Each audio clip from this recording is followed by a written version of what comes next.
আজ বানাবো পনির মশালা, আর ওপর থেকে একটু ঘি ছড়িয়ে দেবো।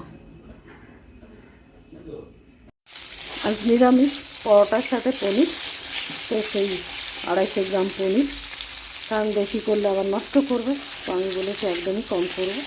তো পনিরটাকে একটু নুন হলুদ দিয়ে ভেজে নিচ্ছি। আমি পনিরটা তুলে নিয়েছি। আর এই কড়াইতে টমেটো, কাঁচা লঙ্কা, 10-12টা কাজু বাদাম একটু ভেজে ঠান্ডা করে নেব। ততক্ষণ ভাজবো যতক্ষণ না টমেটোটা নরম হচ্ছে। আমি ক্যাপসিকামগুলো চৌকো চৌকো করে কেটে নিয়েছি, এবার এটাকে তুলে নেব। এবার ক্যাপসিকামগুলো একটু থাকলে নেব,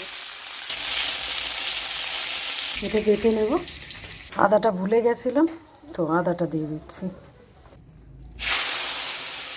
এই বাটা মশলাটা দিয়ে দিয়েছি। ক্যাপসিকামটা তুলে বাটি ধোয়া জলটা দিয়ে দিচ্ছি, মিক্সির বাটি ধোয়া। পরিমাণ মতো নুন, এটা হচ্ছে টক দই, 2 চামচি চিনি দিয়ে আমি ফেটিয়ে নিচ্ছি।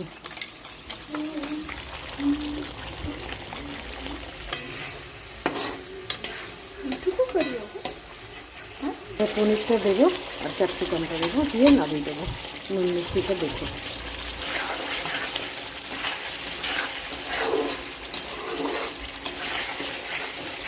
এটা পনির মশালা, সামান্য একটু কসুরি মেথি।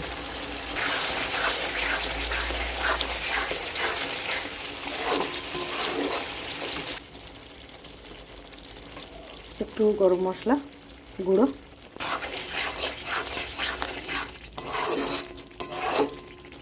গ্যাসটা অফ করে দেবো।